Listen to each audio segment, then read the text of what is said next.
So this is the France 1940 pavilion in the Saumur Tank Museum. So this deals with the French armour of the early war and the German invasion that we'll kind of call the Blitzkrieg. Really interesting pavilion this. Now the whole French part of the early war has got very badly reported, I think. The French had the largest standing army in Europe at the time. The trouble was they were really poorly led, and they were still kind of living in the shadow of the First World War. They were all about defence. So the leaps in technology we see between the First World War, I think it's the TF-17 tank, and what they start knocking out in the 1930s isn't a very big leap, to be honest with you. So let's have a look. This is a Renault R35, little light tank, quite well armoured, but basically they've still got the trenches in their head. They're still thinking about the First World War. They're not thinking about what modern armoured combat would become to look like. And in fairness to the French, they had no reason to. Nobody knew what the Germans were thinking. The Germans, we have to remember, were using tactics that had never been seen before. They were using tank doctrine. Some of it really the British were actually kind of different on those. But nobody actually seen it in action. So the German things were about speed and maneuverability. It was about combined arms, so you use your artillery, your tanks and your air power all together. Again, this is something that the European armies hadn't really thought about or dealt with. So let's just take a look at some of the exhibits here. I think this one is a good bit to start with. This is a little running tank. That's what we're trying to be with this is just the lower end of the medium tanks here. And this is a good example. So this is a 393. We're going to see this something we've done for all the French tanks. So this little fella at the top hiding behind there, the commander. Yeah, he's hiding, can't see him. Right, he's not only the tank commander, but he's also the bloody gunner. How does that work? It's ridiculous. And we'll see this on all of the French tanks. So they're critically flawed. Another little Renault. This is a light tank, not particularly well armoured. Like a little scouting tank. Little reconnaissance vehicle. Again, machine gun in a turret. And its commander is the gunner. So let's think about that. How can you command a tank in a battle when you're the guy aiming and pulling the trigger? That's two completely separate roles.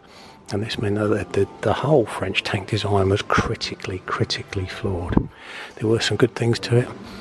This is a Panhard armoured car. Really nice little armoured car there. You can see the nice big 4 road wheels on it. You can see the gap between the undercarriage, so that can go off-road. You can do just about anything you want with this. It's an armoured car, so it's got a light cannon and a machine gun on top, and it's nicely done, this model. Gives you a good representation of it. The nice thing about this is a profile. Remember, this is a scouting car, so you'd want to push yourself forward just to spy on the enemy. It wasn't for coming into contact with the enemy. So it had a nice high profile, this. So you could just come to the top of the hill and just very gently edge your profile over the top so you can see what's over there. That's the Panhard. Really nice. So let's look at the other end of the tanks here. We've got a FCM 36, not familiar with this, to be honest with you. It's a light tank for infantry support. Again, you know, they've done a nice job. Quite interesting armour, although I don't like that kind of V shape that's going to catch around rather than deflect it. But you know, the deflection of armour was something that we don't come on to too much later on the war. Then again, the turret, it's got some nice slanted armour on it. But again, there he is. There's a tank commander and gunner. So completely useless. Now this is the peak of the French fighting force. This is Char B, as we know it. They call it a Renault B1 bis here. So this was a monster. This had really good, heavy armour on it.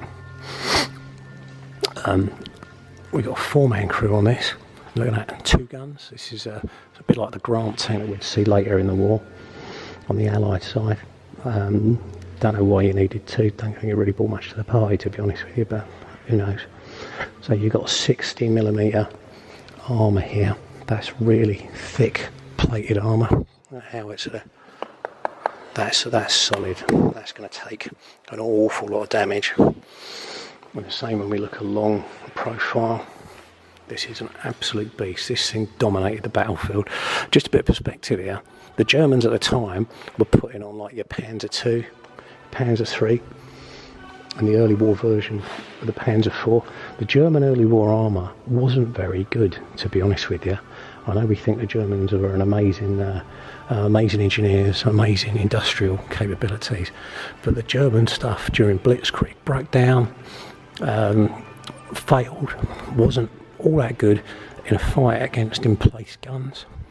But it was the tactics the Germans used that really drove them home and smashed the French army, routed it virtually right from the start. So this is a really quite a tragic vehicle.